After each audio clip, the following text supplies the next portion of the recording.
Agence 16, la vidéo, vas-y, notre dimension. Les Congolais, voici votre agence. Avec ingénieur Tonton Mwinga 7 mm. Papa, na Kevin, Agence 16, j'étais à Mila, Bazako, Kadesa, Kokola, toujours imité mais jamais égal. 16 mm. 16 mm. 16 mm.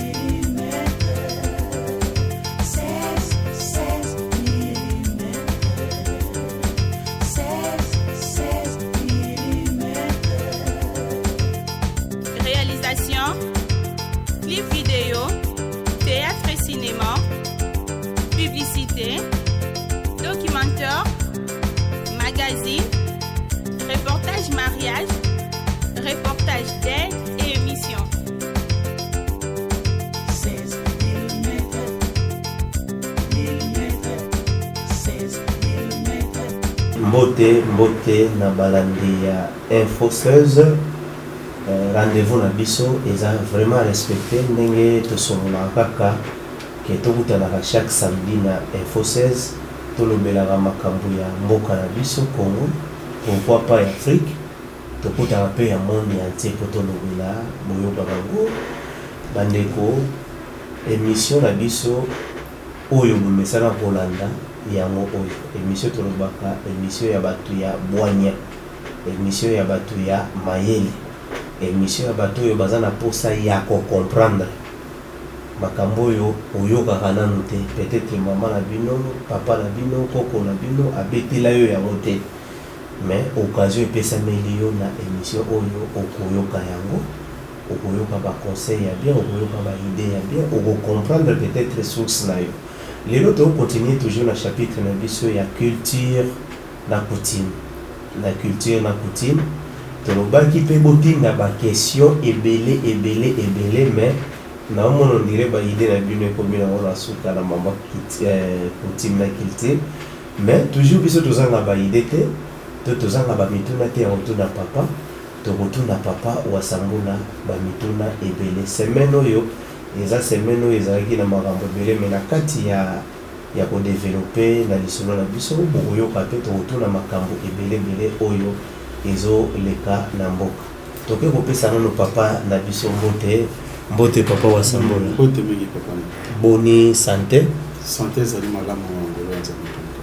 Costume kitoko, santé toujours bien. Donc c'est que batu baibake papa wasambula asimba na ye moi 100 francs de tulobaka na Kinshasa. Au débordé si je n'ai pas sur émission parce que costume essaye de l'embatter. Eza vouloir amutoka ta chemise, voilà ta t-shirt, voilà ta costume, voilà ta boubou na catégorie wana. Mais pour nous voir que c'est papa wasambula asimba yango te vraiment. Voilà. Papa wasambula bandeko ya poto pe mokili mobimba bazo kotala yo basepelaka mingi tango balandaka yo elobi nango ndeko mao continue ya lobaki papa wasambula nalingaka ye mpona sagesse na ye. Ndeko mao na pesi mbote esika ozali na Paris na pesi mbote. Papa wasambula tozongeli yo lisusu mpona likambo ya coutume na culture. Avant tokota na ba question na biso olobaki obombelaki biso ndambu ya makomi oyo bandeko il faut ba découvrir avant tokota na ba question ebele ya culture na coutume. Matondo mingi papa na ngai. J'espère que na pesi na bandeko nyonso balandaka biso mbote mingi pe bandeko nyonso bako découvrir biso sika mbote na bango mingi. Et mbote mingi na lisanga ya bolingo sika nyonso bozwami, même boza na Canada, boza na États-Unis, boza na Europe tout court, na Afrique, ba oyo nyonso bozali ya ngai bana na ngai ya molimo na pesi bino mbote mingi. En tout cas na pesi bino lisusu makasi na tina koloba ete tango molai to patienter pour na souffrance oyo tozali komona pe na kotelema na komba nzambe pour mutolendo kino lelo nam tozwi résultat dernier te tozali nanu kotambola kino tokutana na bisengo na biso oyo ba prometaka biso pe ya nzambe pour mutolendo na monoko ya mvuluzi kimbangu bientôt ça va s'accomplir nanguya nzambi pour mutolendo bede j'espère que mikolo na tikila o maloba wana melelo na yoki yo nangote mais tikanga yimoko na loba ya bokolo maloba émission na biso ezalaka pona batamayele mais ezalaka pona bazobate papa le mapesa kanga yisango ya mama moko alobaka papa asambula komi na lolendo akomi kofinga biso bazoba comment c'est fait que yo soko se senta koza mayele tata wasambula bi monsieur za pona batamayele mais pona bazobate pona ebseta parler mateke na sepeli papa asambula bi mission ko eza pona biso batamayele mais ya lobiga na komi finga bazoba non bazoba bazali parce que azoyoka o ezali motuya pona kokangola bana Congo to pe Afrique mais ye azo se focaliser na ba distraction na ba kolanda ba oyo nyonso ya christianisme o ezangatina pe ko soutenir biloko moko boye o ekopesa kutu indépendance na kati na Afrique te osomona donc batandi na to kobenga bana papa au moins attends mususu mwana mobala ko 40 ans bato mususu ba yebakate mwana mobali de so atteindre 40 ans ezali âge penza oyo mobali akomi na limite ya kolakisa kasa responsable 40 ans oui parce que au moins 30 ans peut-être mutazomi 30 ans na nous gêne avec 40 ans ceux qui mobali azalaki stable ko bota mobali mingi na fa normal e bandaka ba 25 ans. Vous savez comprendre mobali akoki ko bota ndenge zaki moi c'est 18 ans mais ba koko na so do bota na 7 cheka 18 ans pour na maturité biso africain et ça basque trop bas ya moto cheka 18 ans pour moi si apusani ta moi muke na sens wana alors mutu siko so bandi ko bota azotala nanu 26 ans 27 ans moi na 10 ans azomona pas ça na jeune mais si on na 40 ans moi na déjà 15 ans autant na moi na 15 ans se sentir d'être comme mes parents dans ça déjà mukolo à travers moi parce que tant que so kola so ko vandi yo moko parce que na ça les preuves na tuna tata moko à 92 ans na tuni papa non ko vandi wana ozo se sentir pe que ozana na bi oh benga na za jeune peut-être que mukolo na ngana za raso na moni ba koko na ngana moni bana na boti ngana moni ke na mukolo to na moni mwasi na ngana otra pe que oh mwasi na mukolo mais nzo ngana mukolo na ndé place weba mais so na vandi ngamo ko bona ko yebate papa na bibo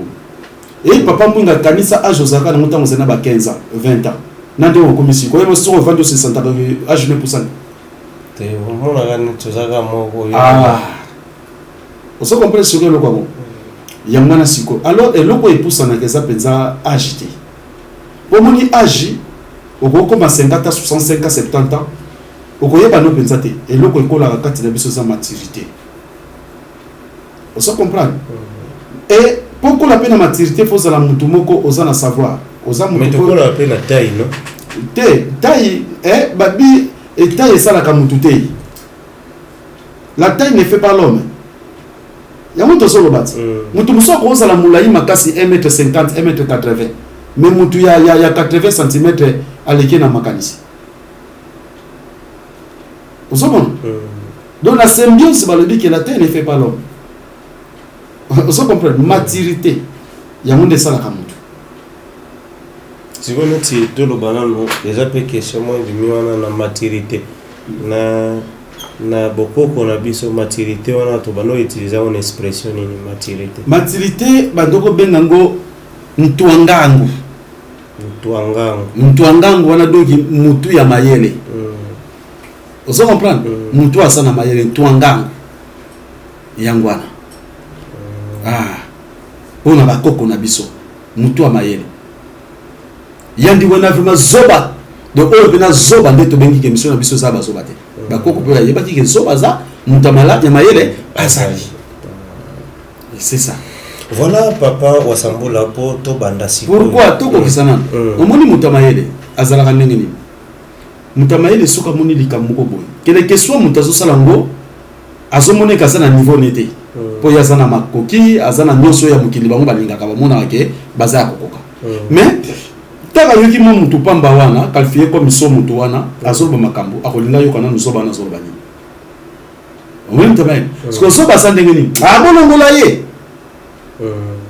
est-ce que vous comprenez?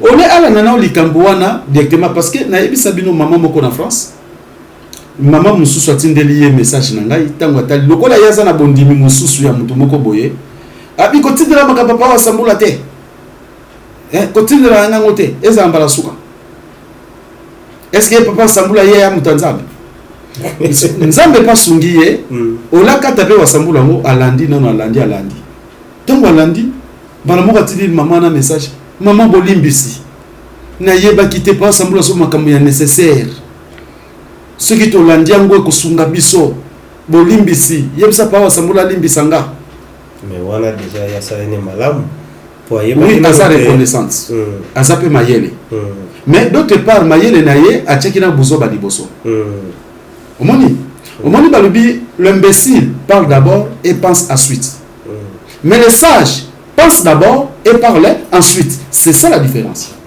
Muto mayele akanisaka nanu avant loba. Mais zoba aloba kananu mabe après ko kanisa sima. Parce que catégorie maman na bimaki yamba.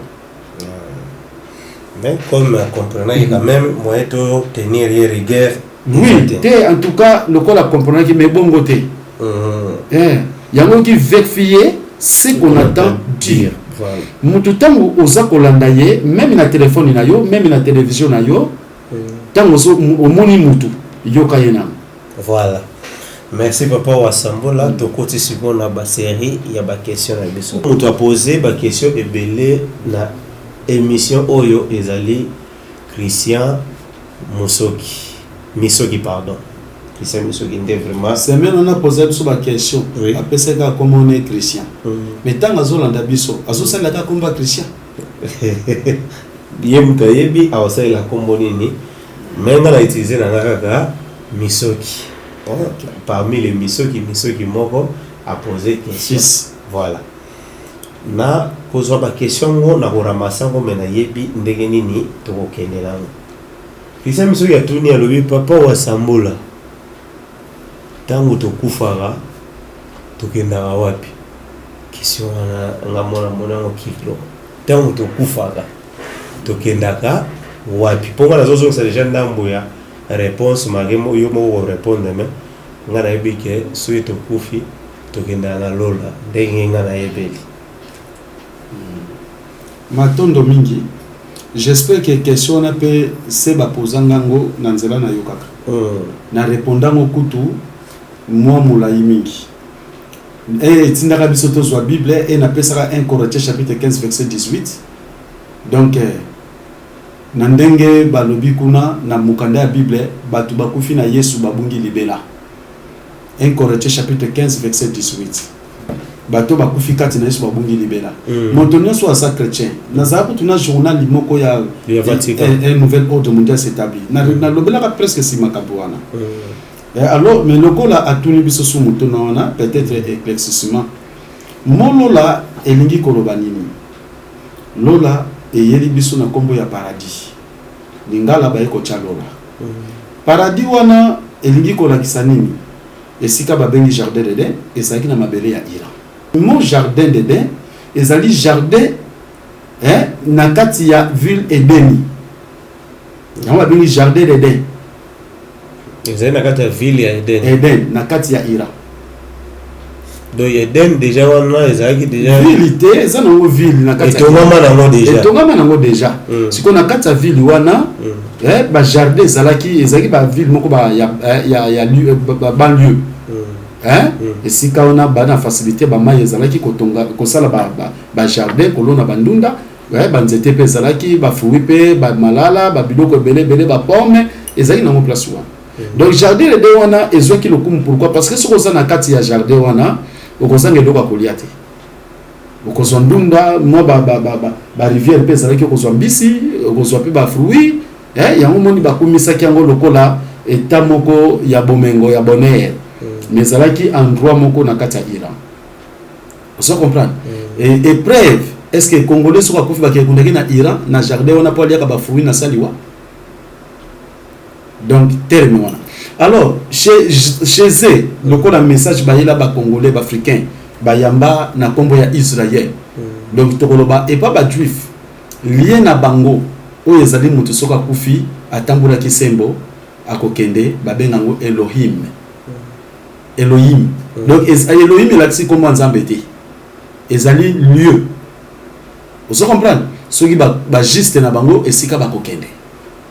Siko pona biso ba noir esika ba juste na biso bakokende babengo Pemba Kalunga.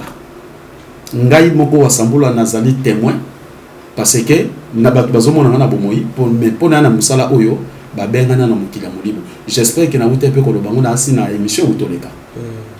Ndenge na kena mokila molimo nandenge baba na soki na lobongami te okozala wa te to ekola kiso nande balakisaka ba bisika mibale nandenge mvuluski manga bimenanga nande batasanga nzelanga na landa Pemba Kalunga soko longité awo koyate mais soko longi koya donc ba juste nyonso na kati Afrique lien na bango o ba keniko se réjouir infiniment ezali na kati ya Pemba Kalunga kombona ngoma donc jardin d'Eden wana eza kaka jardin ndenge biso pe awa na Congo tona ba jardin so okina ba kimbateke ba côté wana cimetière okiti wana mangamo mona ba jardin te eze bele so okina kozanga ndunda te ba frueza so okina ba zamba na ba bandundu na ba Congo par-ci par là okikuta ba fruits ba nini nyonso kolia bien makam ba mbisi ba nyama ndenge na ndenge de lola existe na ngote lola mo terme wana batu baya nango ba mindele existe kate siko pona bango qualifier lola ezanini et Europe, Afrique des affaires. Pour bayebi ke baye ko botola nyonso eza pa na biso, bakangi biso mayele, bake nango kunande et pona kolia. Et pardon, pona bango ba sepela balia kamalamu. Nde awa tokotika la maboko pamba, yango babenga kiango état des affaires. Pana bango soko kei, oke kolia malamu, soko ndimi bango okokede lola pana bango na Europe. Pour koma mutu na bango. Donc premier évêque awa na RDC, ezalaki Arik fils ya Alfonso Ier, deuxième roi oyo bachaki pa ya non premier roi oyo ba mindele ba etronisaka tant ba ravexaki pouvoir ya Nzingankou, premier roi oyo ba etronisaka par les blancs et c'est Nzingankou et nani Alfonso Ier.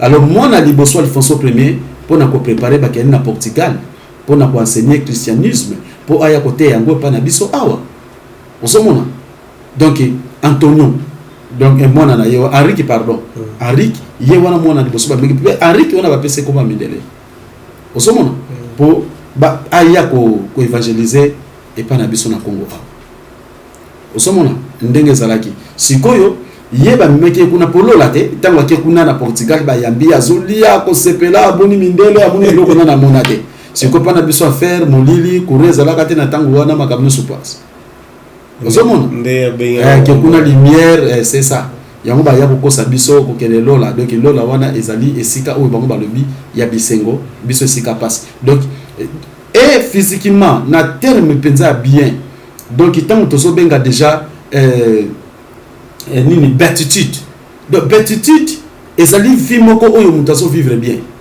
ozana mbongo ozana makambo nyonso ozako lia bien santé za malamu ba rendez-vous na ba docteur ezalaka te nyonso ezo tambola malamu santé bien ozolia bien ozolala no bien et yangona c'est ça la vie c'est comme papa asambola ndenge yo bela okenda hôpital te soki lelo ke poto so bela okende po hôpital te siko na okende pe hôpital pona kesala est-ce que poto parce que pona ba condition eza ndenge moko te na biso climat pesa ndenge moko te siko ok ozu malade na bon awa na bela kate tant on a bela awa bo pito pesa liti pona kena moto do bo pito saka na poto ara Congo te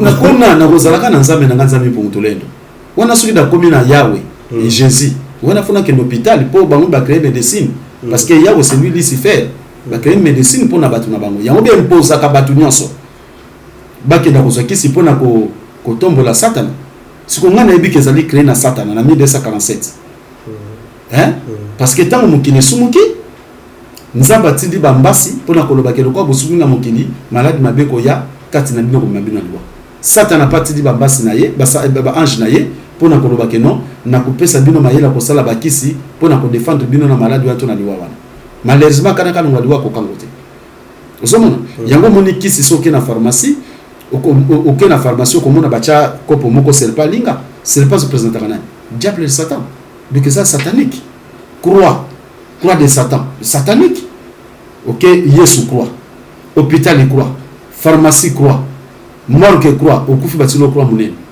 est-ce que nde baloba te ke Satan ayiba koyiba biloko nzambe asali après ye ayibi ezala nde wana te eza ngo biloko nzambe mais Satan soki eza bongo seke bokoyebisanga ke motema mabe ezalaki ya nzambe Satan nde ayiba yango motema mabe yo lobi Satan ayiba biloko ya nzambe donc même nde bayebisa biso mabina euta na lola mais Satan oyo ayebi biso mabina euta na lola nani mais na l'église baloba ngo est-ce que bamusicien na biso soki basali nzembo mpo basala babenga ngo nini généri sebeni bakendaka na lola bazwi badanse wana baye nango yango bino mpo mabina euta na lola bie bakendaka lola bazwi danse wana baye nango te baloba lola de Jésus sala sikoyo Satan azoyiba azopesa bao siko lola ngo babinaka wana esika nini wana kasi lola na bango esika Lucifer esika dès que tolobi na 1 Corinthiens chapitre 15 verset 18 okufi obungi libelo ke bombu na mboka Yesu tango Lucifer na batu na ba Jésus bamoni mutu mwindu bazoi na bomba yepa na bango fo babina bandokison balia mutu bamoni fo babina bakanyi mobumbu bango bakobina sikoyo papa Wasambula mutuna mususu ezali ke po mutu akoma na spiritualité lokola yo awo sala nini do spiritualité pe na bonzambe lokola yo fo asala ndenge ni question ne uti wapi Christian mutatuni pesa question ngala zotuna ka ba question pour muta koma na Christian mais oui pour muta koma muta koma na spiritualité lokola yo il faut asala nini soki akostataka naza na spiritualité oyo eza élevé c'est que ye pas capable de kokoma lokola ngai parce que pour comprendre la spiritualité za kati na moto c'est que ozomona comportement conduite bagissement moto wana donc a égalinga kaka alanda kaka ndenge ozali oui alanda ndenge nazali na sens nini na koloba Wasambula oyo azali yango na bimisaka na monoko na ngai pona kolakisa bana Congo pe Afrika nyonso Wasambulwa pokoma lokola ngai na spiritualité nanga ezosenga donc volonté là-bas volonté parce que on dit maté mais volonté c'est pas que du black omoni même ngai moko na koma na mama moko bona osenga nzambe alongo la vie na ngai po nasumuka te les autres pensaient que ou pensent que papa Wasambula mona kabasa kitoko te ngabe na bulaka ndenge wana eza tout bien pour occasion aborder sujet wana na mona ka soki ekela moza kitoko na mona ke oyo aza belle créature azodenda pe te nga sikoyo mabe moko nde na kweyaka mingi soki mosalati pantalon ati jipe ya mokuse na sumu kaka donc na kritikaka critique wana déjà ekomi lokola injure donc aza lokola na sumu nga zozelela kokweya ke peut-être na bengi ye na drage kosumuka pourquoi mutu asabille bongo omoni détail oyo tobengi fou les autres pensent que fou azali kaka mutu oyo trouble mental te oyo azolokota na fulu azosala makambo esengeli te mais or que fou ezali trouble mental bien sûr ou lié dont les habitants agissent bizarrement il faut régner des désordres tant mutu azoko mona mosalati mabe lomba mona moni folle vous comprenez ce que place wana na kokoya mais pourquoi moi si to bazanga maturité et azo s'habiller boyer azo se laisser devant tout le monde donc ce que pona na moni lokola mboa lokola liboma moni kokoya na ngai ya kosumuka na kanda pe na koyiko yinayi yango moni sino ko matin na sa enfermé na kanga na chambre na ngapona mona utu saluka par hasard ne ba mopaya ye be ko betina porte chambre ki mopaya ye vous comprenez ngai donc na sa bongo pourquoi na ninga mona te libanda na mona boy na ninga kate mais ce qui moi si kitoko na suki ne naturel plante te mèche te atie abedi suki na bongisa ko kitoko alati panyo alati malam suki na moni mona moi surtout jeune fille son à côté na libala te na kumisa kanzabe na tie na losambo ya ibite na senga nzambe latsa molimo ne pa na mwana o ndanga za na connaissance ko milatsa nzoto na ndenge ya bosembo longola mibali nyosa mabe na nzela na ye pese mobali wako pese kima pese ngo na venir wana sali le sambo ya ibite on se comprend ngai mais na moni que asa belle créature c'est pas dit que son moni belle créature et la kisi que non jeune fille wana fa comme ka moi c'est na ndenge mibali mususu ana moi c'est na ndakwa toi ça na proposant mais proposante pardon mais amoni mususu abandi ko envier ah petit onzoto tekuto mibali mususu te bino pena batambwisi ya mangomba makamoneza makasi na biso batambusi ya mangomba te wana matambusi mangomba bandoki lisanga wana bapana bango za business zwango bongo tout ça ndenge mona bango te papa soko che bino doko qualifier biso na ba o bazo pesa bino ba professeur so pokisa mate papa wasambula ozwaka pe tant des fois peut-être hôtel là-bas image na internet poto ko koleka te sans que to lobela actualité o yezoleka na internet papa ngai penza pona kozwa image na internet en tout cas lo babana nanga molimo na lisanga bolingo moi vidéo moko batindeli ngai voilà sikoyo zana concrètement po nazoka ta wana te donc tant on a ndako na zakata musupe na 8 ans ko tshelo ko na monoko te bata malade bata ba problème bata bazana pour ça ba découverte donc nazoko yamba yamba tant musuba ndeko bana nanga na molimo na lisanga bolingo ko tuna ba papa lema ba papa kanza ba webisa binoke ba ko benga papa sabo tant musuba suite papa asambula sana batu voilà sikoyo ngana zobetela na ngayo lisolo ya internet semeno mobimba to mo mobimba to goloba to landinde ko na biso Mike Kalambai nanga so yebiye ayembela ba Yesu ayebani aza koni na Kinshasa mwasi na yazo sala ba déclaration ya mabe pona mobali na ye na kote mususu pe video mususu ebimi mwasi moboya nani leki ya Mike Kalambai azobina mutakala na internet leki ya Mike Kalambai ngamo nazwaki émission mutayambiye aza collègue nanga alobi émission wana mwasi ya Mike Kalambai mutu ache yango parce que ye akangaki mwasi ya yaya na ye na mobali mususu yaya na ye sikoyo mwasi ya yaya na ye po a corrompre ye apesaki bambongo ndepe andimaki babima na ye après a filmer image wana alors est-ce que c'est papa batindela ngai pe image wana bi bana na molimo na sana voilà que yepe marque soki Kalambai abimana nani soki nani susu chantre moko boy nani ya mobile peda bon ba secret wana ezobima ya ba makambo ke no azalaka soit PD na pasteur mbiye kwa c'est ça sikoyo ngala zotuna question na ngeza boy pona nini makambo nyonso kaka ya molili ebima kaka na ngambu ya batu bakumisaka Jésus est-ce que ça jalousie te batu bayo ba jalousie te pour ba salir bango ou bien ça vraiment comportement là bas j'espère que c'est une question qui mérite des applaudissements pourquoi na lobi ndenge wana oyo ba tchango image wana baza batu ya mvuluzi kimbango to baza peka ba chrétien oyo abimisi sekele mwasi ya Mike Kalambai so Mike Kalambai mwasi yango azali mutu ya mvuluzi to sa chrétien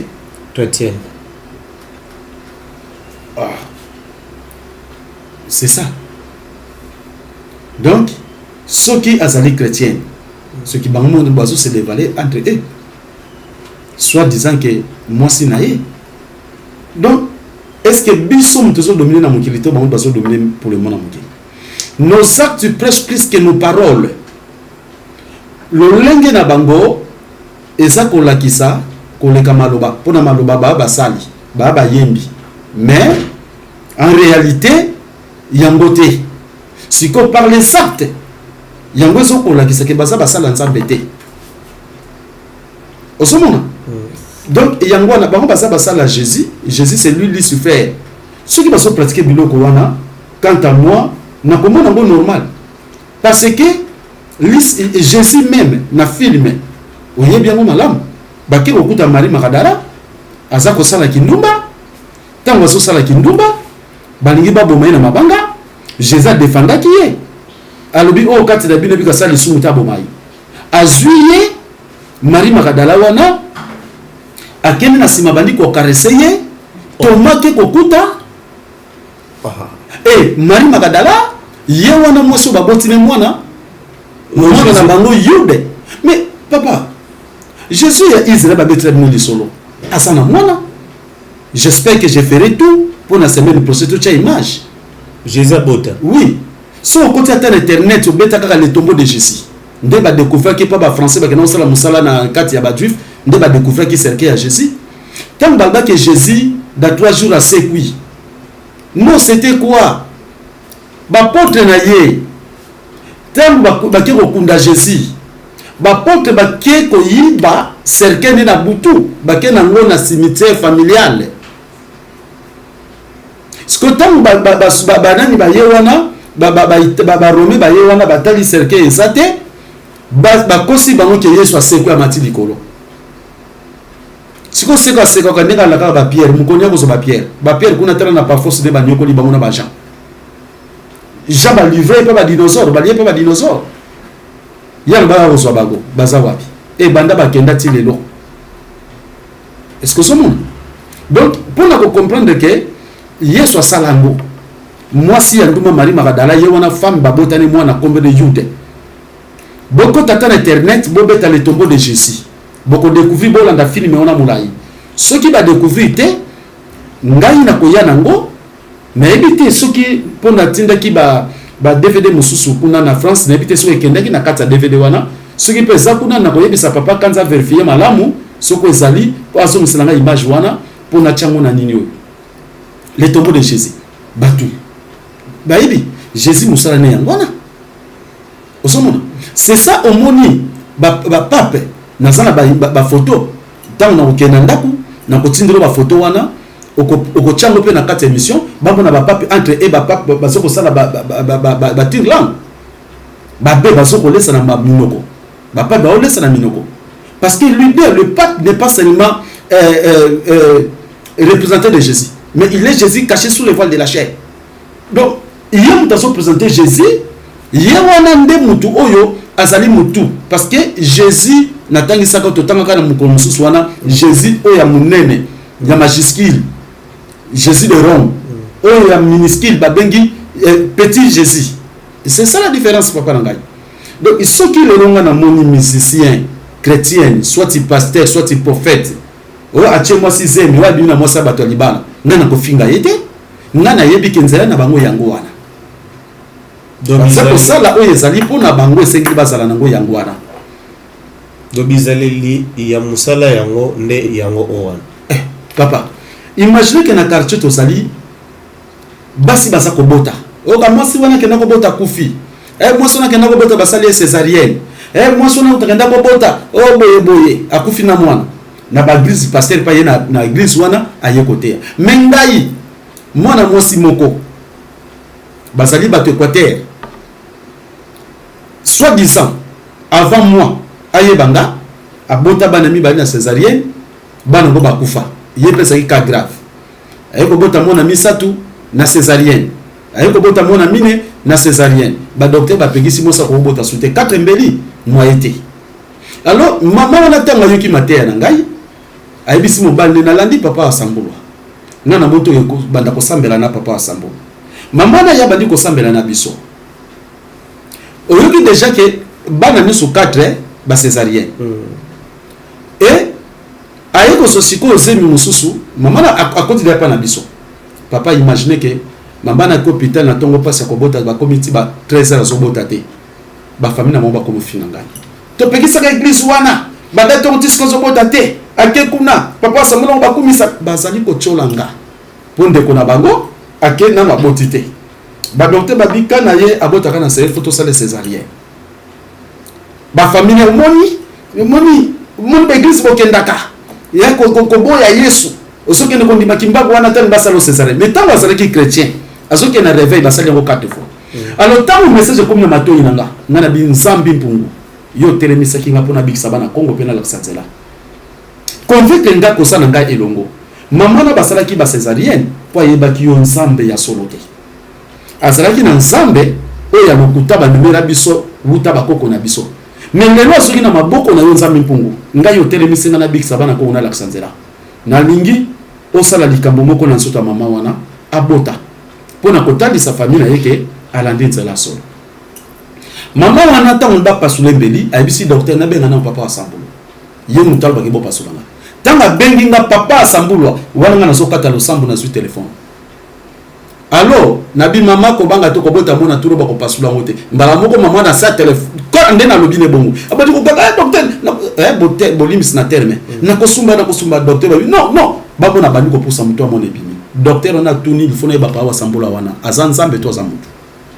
siko ba famille ta ba mone sengo ndoko aboti fa ba ndeko na biso aboti na bana 4 na césarienne mi bale ba kufa na ba césarienne tanga koti na pa tata wa sambulwa to finga ki me ayeko bota mala muto na nzela pa wa sambula fale ba kumisa ba kumisite c'est que papa sambola ndoki image papa ça mais pourquoi nanzela yesu ba césarienne on ezaki na mono ba tango yepa nanga de 9h à 11h la nibotélité bandi ko tcholanga pona ko lakisa ke epa na biso nde mutu tozali batu ya honnêteté batu tozana pouvoir asola nzambe yango na soki rare e ko sala mabe mingi yango na moni to se disciplinaka kotambola na bosembo ya bonzambe poto défendre nzambe to sa côté ya pe mvulusi na biso kimbangu oso comprendre mais bango baza na priorité ya kosala yango hein na papa bakanga pasteur église moko zaki na côté na biso hein pasteur baza na veiller mais pasteur nécessaire basali koyeba na nzoto siko moi si na ye abandai komona déjà que pasteur abimakana ba fille mingi moi ça pasteur siko mukolo wana tant po ba ke veiller bango na soute o il faut na yambaka moi si moko ba nécessaire na bonde la rapone nzoka ko soka koti asanga ni nzoto kaka ndenge na ba veiller asala ka ndenge wana siko moi ça lobino turo ngape na kosalege moi si ayeko kota na bureau liboso mobile abmelami na kwe moko boye ba nécessaire na ba yete moi ça assez réservé wana ayeko benga nécessaire tango nécessaire akoti mbamuka bandi ko embrasser nécessaire moi c'est dans ce cas alongoli bilamba abandi ko sangane nzoto moi c'est na biboya kota la pasteur moi ça bimi mobala mona ko lokola moi ça bimeli kaka sokine OK moi ça sala ke jewana a fond porte a tangi bango biboya kota la pasteur no mambasala église eko kuta ye moi ça bimi si pole ya makambo église eko kuta mobali na ndumba msular ako sala awo botozana jeune batu badete moka liaka mkolonyo su famela ka ba primis fasala ka boye siko ya bina ngai alingaka ngai alula ngai nzambe mutu yesu mutalakisa ye siko yesu alakisa yesu ba nécessaire donc ezala danger mais église tango ya makamone sile église continue otuna bandimine su batu na bino bokika papa asape mutu ape na nzoto na molimo makambo wana ezalaka te wana eza nzoto nini kasi esalaka ke batu bazomona batu bazompona moment oyo toza boye batu bazomona pena ke oyo ekomi oyo eza bavantille mais batu bazokoka bazosangana kaka na lingomba ya modèle wana eza envoûtement ou bien eza nango fanatisme kaka mutu alingi neka pasteur matondo mingi papa limbisanga na réponse na kopesa yo tango yo zokutana na ba soi-disant ba prophète ba sopesa ba professeur lokuta mais pour ni lobo ke so sala mission pas panza ngo sango na mboka voilà donc ndenge moko ba libe ba solanda ba pasteur lokuta donc boza ndenge boko so mona bipote na liso ba ninga mais oyo sana mission na sengi na skills pour ba vérité voilà bon parce que na mokili babi toute la vérité n'est pas bonne à dire mais la bonzambe toute la vérité est bonne à dire c'est ça. Voilà, si vous voyez que dans la prophète, on a sorti le micro, il va passer ma prophétie qui s'amène au besoin de sous. Donc, aucun d'entre eux, il va attaquer par la bataille. On est à Moussala la biso, et à Moussala Bocha, micro de Moussala. Non, Moussala Ngossi, parce qu'on a pu Moussala pour bon de la Yesu, il y a un balai de pasteur, n'a pas à Zandumba. Ah bon, Moussala de Rima. Bande bonjour, Kassou, Malaye, Papa Wassamboula, n'a je rappelle, il y a un toujours continuer à Papa Wassamboula. Papa Wassamboula. Est-ce que okoki korelate biso mwa moke histoire ya mama Kimpavita et puis na mission nae alors na beaucoup c'est pour na kosala symbiose pour yango penza ezali sujet na biso du jour te mama Kimpavita pe na ebite ba question ya fils musoki soki c'est ça toujours yango pesa na 4 ya matondo mingi mama Kipa abotami nanu na 1686 alors kombo tata na ye na mama na ye pe naza nango mais tellement que na tiaka susu kana iswante bolimbisi mais age moko botami 1686.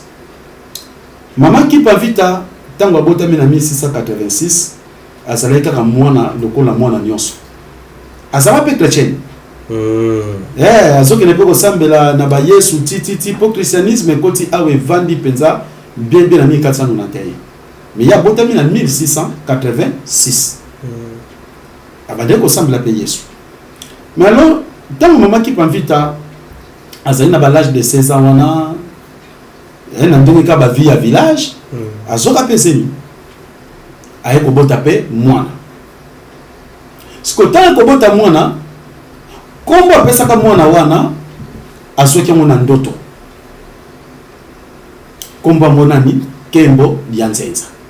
Kembo dia Nzenza na monoko lingala ningo lakisa bisengo ya bapaya kati na Kongo bapaya ndi mbo kodonda aboti pe mwana ni wana sikoyo ko poussa na mois 18 ans Maman Kipa Vita asalaki grippe fièvre tanga sali fièvre aye kokufa na tanga bakoko na biso ebembeloko kene bon kete bakobimisa mbetu balalisi wana mandalala so comprendre nga papa mandalala quatre ko ya mandalala ya mbetu alali bakochape 4 bougies donc bougie ezali pona batu oyo bakufi peut-être bango lumière ya libela ya mokili et ya suka ya mokili po bakende mais batu misusu bakomi kosambela lelo batie ba bougie baza batalokuta soko moni batu bazo sambela batie ba bougie o ba huile d'olive o ba cérémonie moko bo batie ba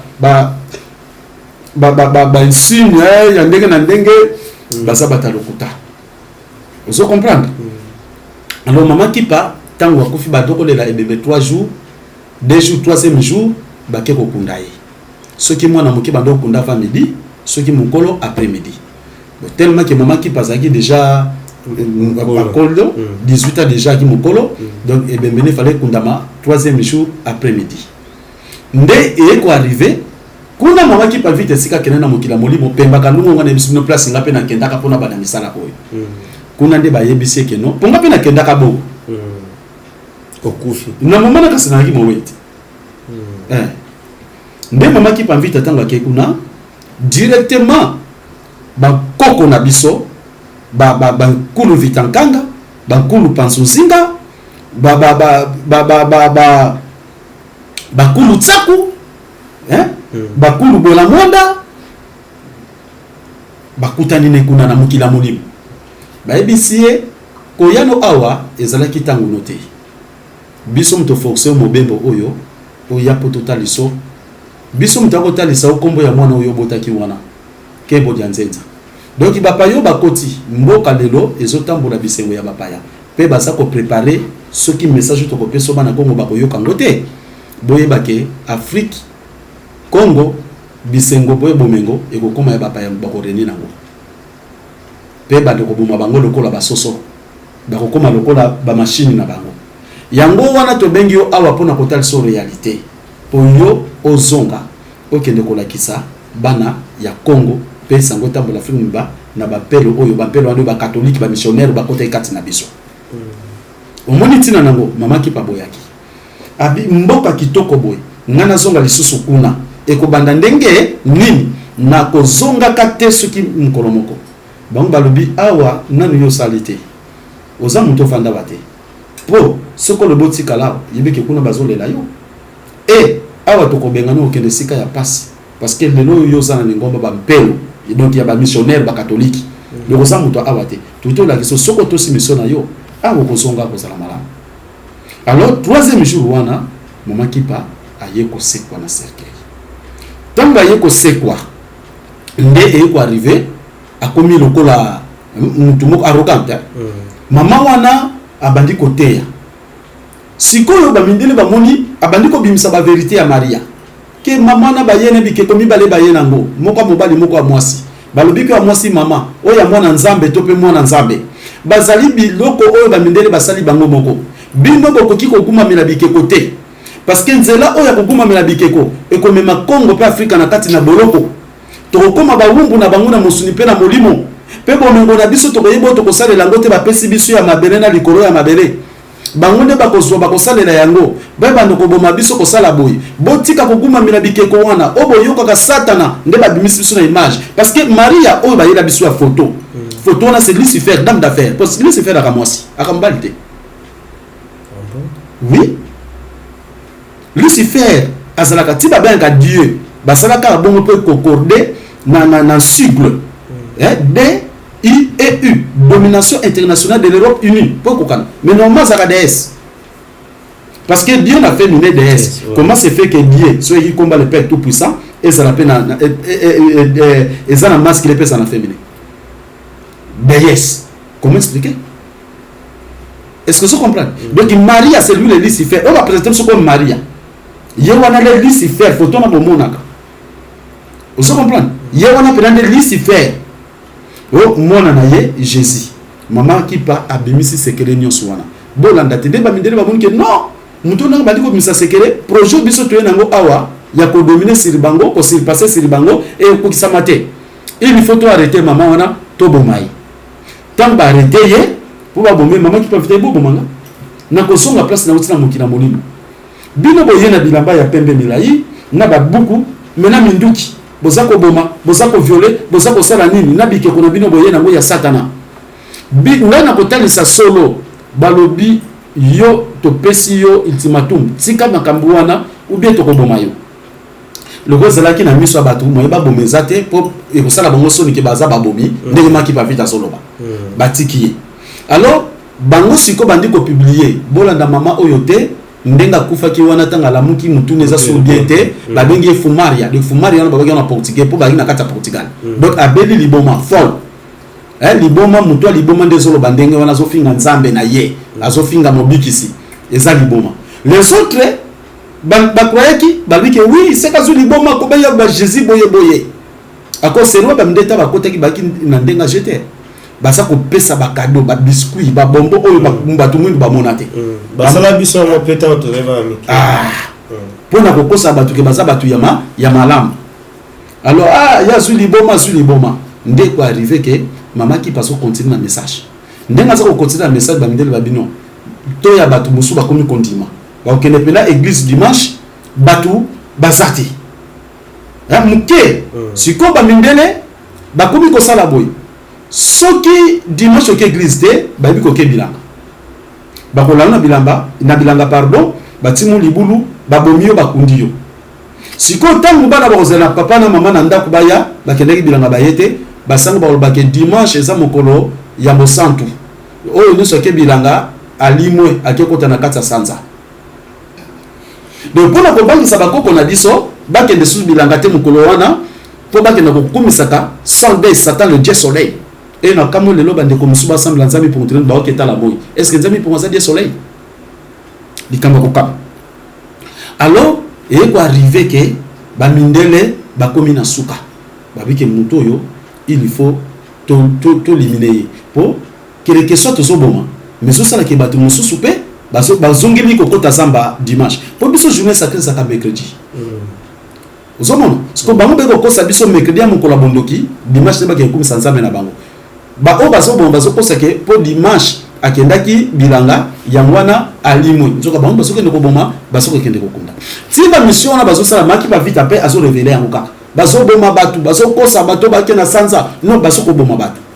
Po na ndengwana. Mindele basuka ki ba monike maman ndenga za ko bimisa message komi véhiculé par-ci par-là, batu mingi ba komi ko zongela nzamba ba koko. Il faut toi arrêter maman ou pour mon bimsa susu bosolote.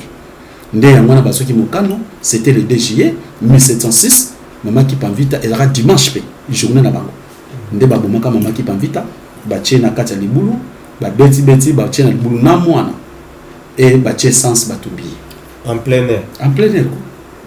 Que azana liboma za bisala mabe.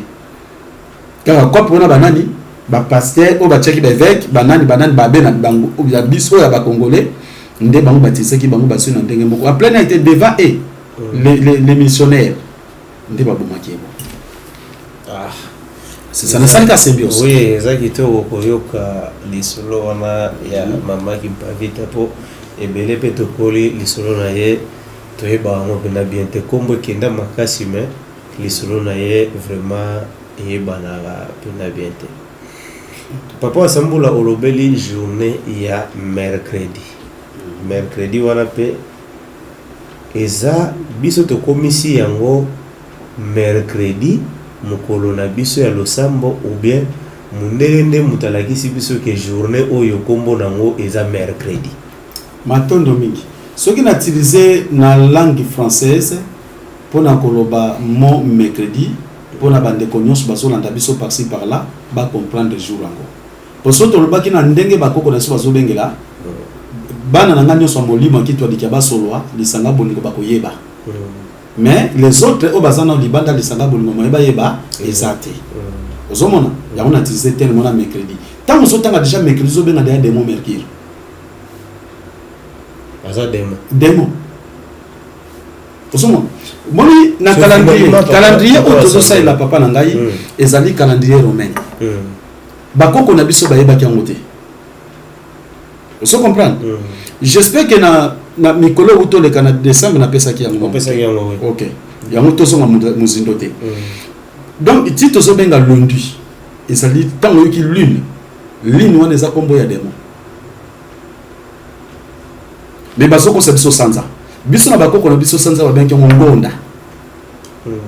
Hein?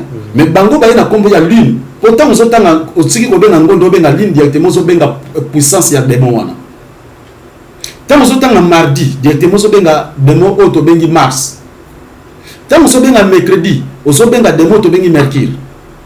Tant on so benga jeudi, on so benga directement demo to bengi jupiter. Tant on so benga vendredi directement on so benga demo to bengi venus. Tant on so benga samedi directement to benga demo auto bengi saturne. Tant on bengi dimanche directement so benga démon le plus vieux pourri auto bengi sans deuil.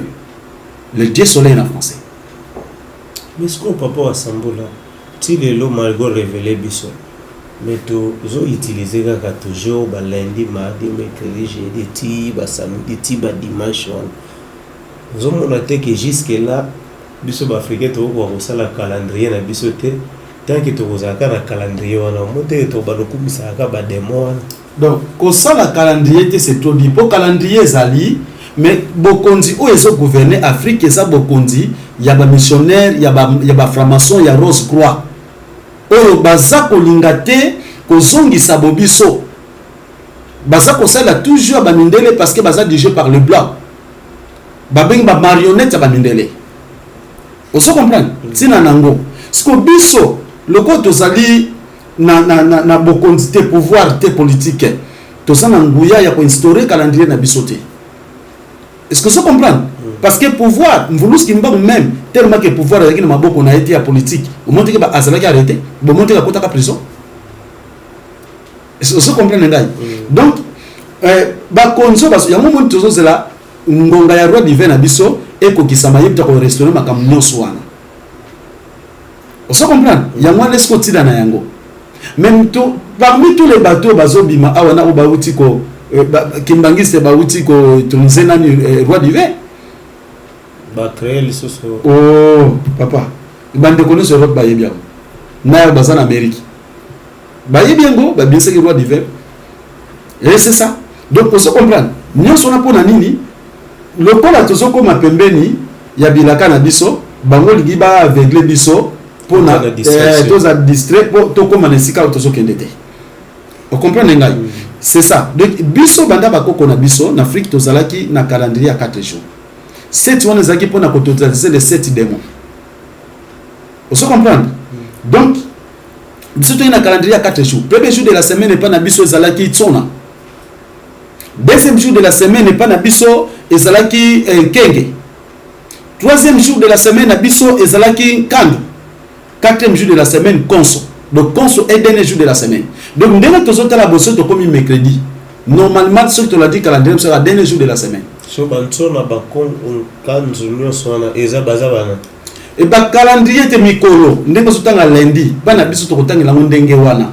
Mokola liboso tsona, mokola mi balé kenge, mokola mi satu. Et kandu, dernier jour de la semaine, konso. Tu vas comprendre. Bango bachaki bakomba ba démon na bango. Pour signifier semaine na bango. So biso tuchaki bakomba banani pour signifier semaine. Bambasi antangu. Babeng bambasi antangu. donc ba ange du temps ya biso ya boko to lobi kombo ba ange wana pona batu ba comprendre e ba mbasi atango oyo basimbi makabotali tango na biso oyo bazali pona koyindisa butu moi tongo boye boye na sens wana bambasi atango voilà c'est que papa wa sambola ce qui moto akufi na connaissance nyonso ya koyeba nzambe mpungu tolendo na connaissance nyonso ya kokima mabe kosala malamu makambo wana nyonso akufi na kati na ngo donc a respectaki makambo wana soki akufi est-ce que akoki kozonga mpe akoma ange to mbasi moto aza déjà mbasi ntango yo transmettre sang epai ya mwasi na yo sang ezaka makila mais makila pourquoi eza na esprit donc towutaki bambasi yo kotransmettre sang epai ya mama concevoir sang wana na mikolo ndenge nzambe abongisa eza kobonga mais eza kosala chair eza kosala chair eko former chair mwana complet na kati na libumu mwana ko sentir molimo boyebe yeke awa place na za ya mote kaka mais pendant 9 mois mwana yeba kité esprit ne sengli siko ya ko lata nzoto e vivre na mukili nde mwasi nanga pasa kobota ke kobota bibisi mwana vous comprenez esprit wana ezalaka déjà ange donc ce qui okufi corps physique vous comprenez et cause l'enterrer vous comprenez âme avant d'abord okufa fo âme ekende pour ceux qui âme esprit ekete nzoto pe kokufa te que soit gravité na yo maladie vous comprenez mais ceux qui esprit bimi ekei donc esprit c'est l'ange hein donc esprit wana yango de ça sko ange donc osongi bongo sikoyo soki ozalaki muto sembo molimo no za bimi lokola ange atombokela nzambe te ekei kozonga na mission vous comprenez lobi kuna bato bazomona papa minga ye kopesa message atindami na mokila molimo epai ya nzambe mpungu ndenge tomonaka mvulusi kimbanga ezongelaka biso bamaki pa vita physiquement mvulusi kimbanga n'est plus mais spirituellement est avec nous. Est-ce que ça comprend? Parce que mvulusi kimbanga pour le moment qualifié comme ange mbasi parce que azoya pa na biso par l'esprit non selon la chair. Vous comprenez? C'est ça la différence. C'est bon papa wa sambola. Ces derniers temps, même bande wapoto, bazolanda biso, bayebi ke, ba phénomène oyo ezoleka na mokili. En tout cas, yali susu normal te loboza ke na miso na yo e mona rate oboza no kaka teti koleka. Ba phénomène oyo ezobima bima koto ba moto ezopela, koto ba mai mbule beti tondisi bebisika, koto buye bobe. Ba phénomène wana nyonso objectif nango soto ko comprendre na ndenga molimo objectif nango ezani la souffrance est le signe de la bonté du Père Tout-Puissant. La souffrance est le signe de la bonté du Père Tout-Puissant. Nyonso ba souffrance ko eza ko matabiso butu moyi batu bakomi ko kufa na loko mutako ko kufila te kaka bongo batu bakomi ko bomana ezoko lakisa ke to komi na temps de la fin. Ponzami pongozo mokano pe sa bandaki déjà yango asa ko liminer batu kolongola mbindo kati da biso kombo. Vous comprenez? Kala milite na motoko pesa bino message ke mvulusi kimbangu atelema na pesa ki sango wana na tongo kutu pa bana ngali saka bolingo. Ndenge mvulusi kimbanga bimeli abimaki ayiko se présenter comme king. Doit comme king pourquoi? Roi ya planète Terre. Vous comprenez? Européens basent la planète Terre. Bon, basent na Occident. Basiatique basent na Orient. Arabe basent na Moyen-Orient. C'est ça la différence. Si il y a Zali King, roi ya Terre.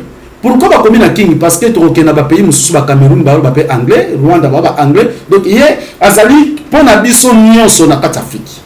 King Kimba. Même les Australiens zaki ba noir. Oki makambole ki kuna. Hein? Baborgène, donc il y a ici origine d'Australie, Mindele, Ikenda, Babomi, Noir, Nyonsowana, Bango va remplacer, va récupérer. Les lois australiens ont payé c'est là 3e mois, et moi te sont faté. Vous comprenez? Moi te sont faté, donc danger quand dans ça beba di kopela. Donc pour na koye ba keto komi na moment wana. Nzamba komi ko betsa mbula, ngambula teso beta makasi ndenge nini? Bana Congo ba bisoki na sana posa ko arrêter mbula no koyebisa mbasi bisimbi ya mvula na yebise ke telemisa mvula oyo atelemisia même makasi boye penza do na lobby ce qui pouvoir on epesa ninga na lobby directement faut ikata nye sur place papa sunda yiwana totambola kana ye akoyebisa bino bana nanga molimo parce que tout ça na contact na bambasi wana oso comprendre ngai donc eza ndenge wana donc oya lelo oyo nzaba za kosala azoko kokisa tifune oyo aza ko profiter ko boma batu na nzela mbula a profiter pese ko nzamba zotika po batu no baza ya tifune on comprend batu ya Lucifer basoko komisa Dieu des étrangers et c'est ça donc papa souffrance oyo ezali po e reprocher biso ezali po e corriger biso mais moto moyindo poso moyindo na ebité ba penser to zalaka nango e wutaka wapi on se comprend ngai donc mutungu pour l'essentiel moi si babalié moi sa zolia azolata ya monique vie za bien ya tala la misuste ko beta ba tourne hôpital na bana ya somo normal mono basokisaki mai mona na zana docteur na ye mona na ba basokisaki makila mona na kutana kira malaria mona oyo azana sukiri ya typhoïde ya somo normal. Ok, la souffrance est le signe de la bonté du Père Tout-Puissant. Et ça, normalité. Oh, nous vous reproche. Réformez vos voies. Cessez de mal faire. Apprenez que de faire que du bien. Tout court. Alors, nous avons une question. Il y a fils Moussou qui a tourné pour accompagner la spirituelle, on va faire ça la nuit. Un, il faut qu'on se discipline. Pour pas qu'il y ait une s'acquitter. Qu'on a d'abord la volonté. B, qu'on se discipline. Agence 16, la vidéo, vas-y, notre dimension. Les Congolais, voici votre agence. Avec ingénieur Tonton Mwinga 7 mm. Papa, na Kevin, agence 16, j'étais un Mila, Bazako, Kadesa, Kokola, toujours imité, mais jamais égal. 16 millimètres. 16 millimètres. 16 millimètres. 16 millimètres. Réalisation, clip vidéo, théâtre et cinéma, publicité,